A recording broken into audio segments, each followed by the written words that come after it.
अब आ जाते हैं बहुत ही इंपॉर्टेंट चीज पे, वो है कलर। तो ये जो चीज है ना वो आपकी थोड़ी रीसेल जो है बढ़ा देती है। पे ऑटोमेटिक की रीसेल कंपैरेटिवली आपको हेलो दोस्तों, जब आपकी गाड़ी बहुत ही बढ़िया तरीके से आप मेंटेन करो, जैसे मैंने इस वीडियो में बताया था, तब भी कुछ सालों बाद, 5-6 साल बाद जब आप उसको बेचने जाते हो और उसका बहुत ही कम दाम लगता है, आपके दिमाग में आता है कि सारी चीजें, सारी मेंटेनेंस तो मैंने कर ली, फिर भी रीसेल जो है वो उसकी वो वैल्यू नहीं आ रही है जो वैल्यू आप सोचते हो, और उस चीज में बहुत बुरा लगता है। ये चीज मैं खुद देख चुका हूं।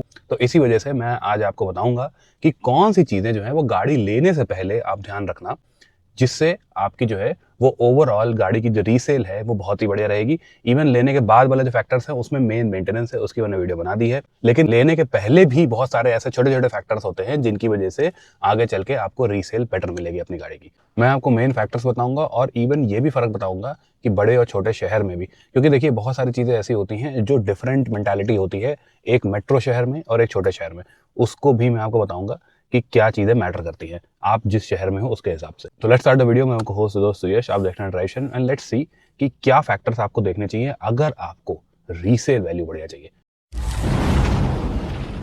तो सबसे पहले आपको इंजन गियर बॉक्स ऑप्शंस जो है वो ध्यान में देने हैं। मैं क्यों बता रहा हूँ, बहुत ही सिंपल, मैं आपको एक लॉजिक बताता हूँ। आजकल लोगों को पता है कि कौन सा गाड़ी का गियर बॉक्स कैसा है, क्या उसकी रिलायबिलिटी है, क्या है हिसाब किताब, कि डीसीटी की थोड़ी सी कंपैरेटिवली जो है वो लोअर रीसेल होती है, सीवीटी की बेटर होती है, तो इस तरीके से ऊपर नीचे होता है हिसाब किताब।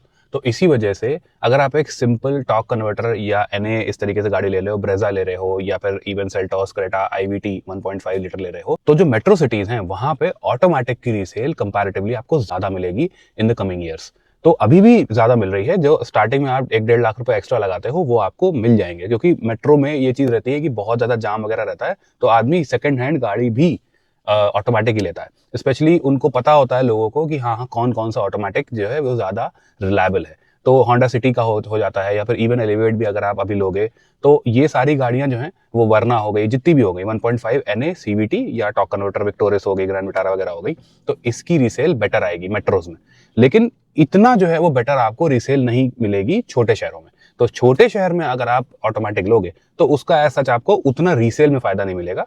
तो वो वाला हिसाब किताब है कि मेट्रो शहर में ऑटोमेटिक लेने में डरना नहीं है, और छोटे शहर में जो है वो आप ऑटोमेटिक अपनी सहूलियत के लिए लोगे, रीसेल के मतलब से नहीं लोगे। अब यही चीज आ जाती है इवन पेट्रोल डीजल में भी। तो मैंने एक चीज नोटिस करी है कि अभी भी जो डीजल मैनुअल गाड़ियां हैं उनकी रीसेल छोटे शहरों में, स्पेशली जो लोग ज्यादा चलाते हैं, उनके आंखों में, उनकी नजरों में जो है ज्यादा होती है। जैसे मैंने छोटे शहरों में देखा है कि डीजल की ठीक ठाक रीसेल वगैरह अच्छी मिल जाती है, लेकिन वही बात घूम फिर के कि आपको जो है वो बड़े शहरों में बहुत ज्यादा वो डीजल की उतनी रीसेल नहीं मिलेगी। मेट्रो में मैंने नोटिस करी है कि अब लोग समझ में आ गया है, तो लोग धीरे धीरे हाइब्रिड्स की तरफ जा रहे हैं। हाइब्रिड्स वगैरह, स्ट्रॉन्ग हाइब्रिड्स की आज भी अगर आप देखने जाओगे, ग्रैंड विटारा वगैरह, तो ये 19-19 लाख रुपए की सेकंड हैंड बिक रही है। तो उनकी बहुत ज्यादा क्रेजी रीसेल वैल्यू हो गई कंपेयर टू डीजल ऑटोमेटिक्स, आप खुद चेक कर सकते हो। तो उसी वजह से अगर आप एक छोटे शहर में ले रहे हो तो कोई दिक्कत नहीं है, डीजल आप वगैरह ले सकते हो रीसेल के हिसाब से, लेकिन बड़े शहर में थोड़ा you have to watch out for, आपको बहुत ज्यादा किलोमीटर्स चलना पड़ेगा उस पर्टिकुलर डीजल और पेट्रोल का जो फर्क है उसको करने के लिए। तो रीसेल में आपको उतना फायदा नहीं मिलेगा। इवन पेट्रोल इंजन में भी ये फर्क है। आपने ये चीज नोटिस करी होगी कि वेन्यू जो है जैसे दोनों में आती है, एनए में भी आती है, टर्बो में आती है, तो एनए आदमी फिर भी जो है वो सेकंड हैंड में आराम से उठा लेता है, कोई दिक्कत नहीं होती, लेकिन टर्बो में फिर भी लोग हिचकिचाते हैं थोड़ा। स्पेशली छोटे शहरों में जो है वो आपकी एनए वाली गाड़ियां, जो सिंपल गाड़ियां होती हैं, सिंपल इंजन वाली, उनकी रीसेल जो है ज्यादा बेटर होती है। टर्बो पेट्रोल में क्या है कि एक तो आपको ऑलरेडी ज्यादा पैसे खर्च करने पड़ते हैं उसी पर्टिकुलर सेम गाड़ी में वो लेने के लिए, और दूसरा जो 4-5 साल बाद एक तरीके से डिप्रिशिएशन होता है टर्बो का, वो बहुत ज्यादा होता है कंपेयर टू एनए इंजन। तो लेट से आपने जो है वो 15 लाख की सेल्टॉस ली और आपने 20 लाख की सेल्टॉस ली, तो क्या होगा 5 साल बाद की जो 15 लाख वाली है वो मे भी हो सकता है 9 लाख की बिके, और जो 20 लाख वाली है वो भी मे भी हो सकता है 10 लाख की बिके। तो वो जो फर्क आया ना, वो डिप्रिशिएट बहुत ज्यादा टर्बो वेरिएंट कर गया। अगर आपने टर्बो के साथ डीसीटी ले लिया तो भी लोगों को एक आइडिया जो है वो थोड़ा बहुत शहर में है कि कैसे चलाई होगी, तो उसमें डीसीटी पे जो है ज्यादा फर्क पड़ता है कंपेयर टू अदर ऑटोमेटिक्स। अगर आप बहुत ज्यादा बम्पर टू बम्पर में चलाओगे, आदमी सोचता है ऐसा तो नहीं कि गियर बॉक्स खराब होने वाला हो, इसका डीसीटी फिर बेच रहा है इस तरीके से, तो इसी वजह से उस कंफ्यूजन की वजह से टर्बो डीसीटी की वैल्यू उतनी नहीं लग पाती है। अगर आपको अभी तक ये वीडियो इन्फॉर्मेटिव लग रही है तो आप चैनल को सब्सक्राइब कर सकते हो। अब एक बहुत इंपॉर्टेंट फैक्टर आ गया, मैं आपको बताऊं, बहुत ही वियर्ड फैक्टर है लेकिन है, विच इज सनरूफ। मैं आपको लिटरली बताऊं, लोग कहते हैं सनरूफ है, नहीं है, नहीं लेंगे। तो ये चीज़ है। और ये चीज़ मैंने नोटिस करी है ज़्यादातर थोड़े छोटे शहरों में। छोटे शहरों में लोगों को सनरूफ का बहुत शौक होता है। तो जैसे आपने लोअर वेरिएंट्स आप देखते हो आजकल की गाड़ियों में, इवन बेस से 1-2 ऊपर वेरिएंट्स में भी सनरूफ आ जाती है, ठीक है? और ऑप्शंस भी आप देखते हो। तो वो मैं आपको चीज़ बताऊँ कि मेबी हो सकता है कि जैसे नेक्सॉन में 50,000 रुपीज़ एक्स्ट्रा देके सनरूफ आ जाती थी, तो वो particular 50,000 rupees as such waste नहीं जाएँगे आपके रीसेल में। वो आपको रीसेल में वापस मिल जाएँगे, स्पेशली इन स्मॉलर सिटीज़। तो ये जो चीज़ है ना वो आपकी थोड़ी रीसेल जो है बढ़ा देती है, उसमें हल्का-सा वो ले आती है। देखिए लोअर वेरिएंट्स हैं तो आदमी को भी लगता है कि जैसे मान लीजिए ब्रेज़ा का VXI हो गया या फिर किसी फोक्सवैगन स्कोडा का जो नीचे के 2 वेरिएंट्स हैं, पता है लोगों को कि सनरूफ नहीं होती है, उतना आदमी नहीं सोचता है। लेकिन अगर कोई गाड़ी ले रहा है, कोरियन गाड़ी ले रहा है, सेल्टॉस, क्रेटा ये सब ले रहा है, तो पता नहीं क्यों एकदम से उनको चल जाता है ये सनरूफ है, क्यों नहीं है सनरूफ, तो सनरूफ होनी चाहिए। अब आ जाते हैं बहुत ही इंपॉर्टेंट चीज़ पे, वो है कलर। आपको भी पता है, मुझे भी पता है कि जो डार्कर कलर्स हैं वो अच्छे दिखते हैं, क्लासी दिखते हैं, रात में भी अच्छे लगते हैं, वो सब चीज़ें होती हैं। लेकिन वो थोड़े ज़्यादा मुश्किल होते हैं कंपेयर टू जो लाइटर कलर्स हैं मेंटेन करने में। लेकिन यहाँ पे सिर्फ डार्क और लाइट की बात करनी हो रही है। यहाँ पे ये हो रही है कि कौन सा एग्जैक्ट आप मोनोटोनस जो कलर्स होते हैं जैसे सिल्वर, व्हाइट और इवन डार्क कलर ब्लैक, इनकी रीसेल जो है वो कंपैरेटिवली काफ़ी बेटर होती है, स्पेशली व्हाइट और सिल्वर की। तो वो चीज़ हो जाती है, आदमी को लगता है कि ठीक है मैं ब्लैक लूँ ना लूँ, कब मेंटेन हो पाएगा कि नहीं हो पाएगा। ब्लैक भी लोग ले लेते हैं, रीसेल ठीक होती है। लेकिन वही बात आ जाती है कि इन 3 जो मोनोटोनस कलर्स होते हैं, I don't know why India में बहुत ज़्यादा जो है इनकी रीसेल है। उसके बाद जो दूसरे शेड्स होते हैं डार्कर कलर्स के, जैसे मान लीजिए ग्रे हो गया, इवन जो चॉकलेट ब्राउन वगैरह आता था होंडा सिटी वगैरह में, वो सब भी कलर्स जो है वो डिसेंट उसके बाद सेकंड नंबर पे हो जाते हैं। लेकिन जैसे ही कोई अतरंगी कलर आया, ऑरेंज आया, येलो आया, 3XO में जैसे येलो है, मैंने तो रोड पे 3XO येलो देखी नहीं है, मैं लिटरली आपको बताऊं, और उसका स्टेपल कलर था वो मेन कलर, मैंने देखा ही नहीं आज तक, कभी नहीं देखी मैंने। ब्लू हो गया कलर जैसे एकदम स्काई ब्लू होता है, जो नेक्सा ब्लू है, वही मैंने बोला कि वो फिर भी ग्रे की कैटेगरी में आ जाता है। लोग काफी लोग जो है नेक्सा ब्लू ले लेते हैं और उसकी रिसेल भी ठीक होती है। लेकिन जो एकदम आसमानी ब्लू होता है, ब्राइट ब्लू हो गया जैसे इस तरीके से, तो उनका येलो, ऑरेंज, ये सब कलर्स का जो है वो काफी कम हो जाती है रीसेल वैल्यू, मतलब बहुत ही कम हो जाती है।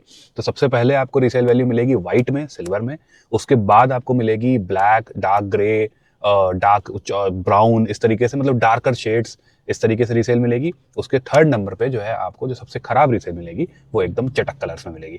तो ये हिसाब किताब है कलर्स का। अब हम बहुत ही ऑब्वियस चीज पे आ जाते हैं, विच कार। तो गाड़ियों की रीसेल जो होती है, जो ब्रांड होता है, जो एक तरीके से कार का नाम होता है, वो सबसे ज्यादा रीसेल कैरी करता है। और दूसरी ये भी चीज है कि स्टाइल उसका किस तरीके का है। जो पहले के ब्रांड्स थे लाइक होंडा सिटी, उनकी रीसेल वैल्यू गिर गई है। मैं लिटरली आपको बताऊं कि होंडा सिटी की बहुत बड़ी रीसेल होती थी, अभी भी डिसेंट रीसेल, लेकिन आगे थोड़ी गिरती चली जा रही है क्योंकि वो नीची गाड़ी है, उतना लोग ले नहीं रहे।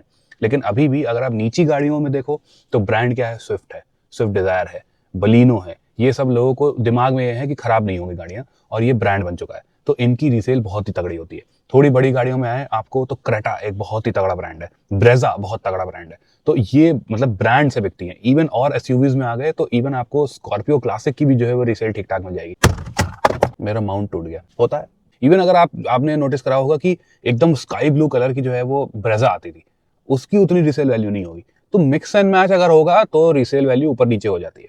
लेकिन वही बात कि सबसे पहले गाड़ी मैटर करती है, फिर कलर मैटर करता है, engine gear box combination matter करते हैं। अब इसी वजह से जब आप शॉर्ट टर्म में जो है गाड़ी बेचना चाह रहे हो, जैसे लेट से 4-5 साल बाद, तो भी एक फैक्टर बहुत ही बड़ा रोल प्ले करता है, लेकिन वो भी आपको लॉन्ग टर्म में उतना बड़ा रोल प्ले नहीं करेगा, which is the age of the vehicle. जैसे लेट से आपको इस दिमाग में ये चीज है कि 4-5 साल मेरे को बाद गाड़ी बेचनी है, और आप 2025 के एंड की गाड़ी ले आए due to some maybe discount, 70-80 हज़ार पर डिस्काउंट मिल रहा है। 2026 की गाड़ी 2030 में कितनी पुरानी होगी, 4 साल पुरानी, लेकिन आपकी गाड़ी 2025 की हो 5 साल पुरानी होगी, तो 1 साल का जो है आपको डिप्रिसिएशन और देना पड़ेगा। और आदमी आप कितना ही समझाते रह जाओ कि यार ये तो दिसंबर की है, ये है वो है, लेकिन वही बात, जो आपकी मैन्युफैक्चरिंग डेट होगी गाड़ी की, उससे मेन जो है वो आपकी गाड़ी की एज पता लगेगी। तो इसी वजह से जो है वो इवन इफ अगर 2026 में अप्रैल में गाड़ी ले रहे हो, लेकिन वो है 2025 की गाड़ी मैन्युफैक्चर्ड, तो आपकी गाड़ी जो है वो 4 साल बाद जो उसकी एज होगी वो 5 साल बनी जाएगी। तो these are the main factors जो गाड़ी लेने के पहले आपको ध्यान देने हैं,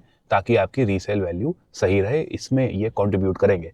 तो let me know in the comments below आपको वीडियो कैसी लगी। किसी भी गाड़ी में लेने में अगर कोई दिक्कत है तो डिस्क्रिप्शन में आपको सारी डिटेल्स मिल जाएंगी कंसल्टेशन की। अगली वीडियो में मिलते हैं, तब तक के लिए बाय।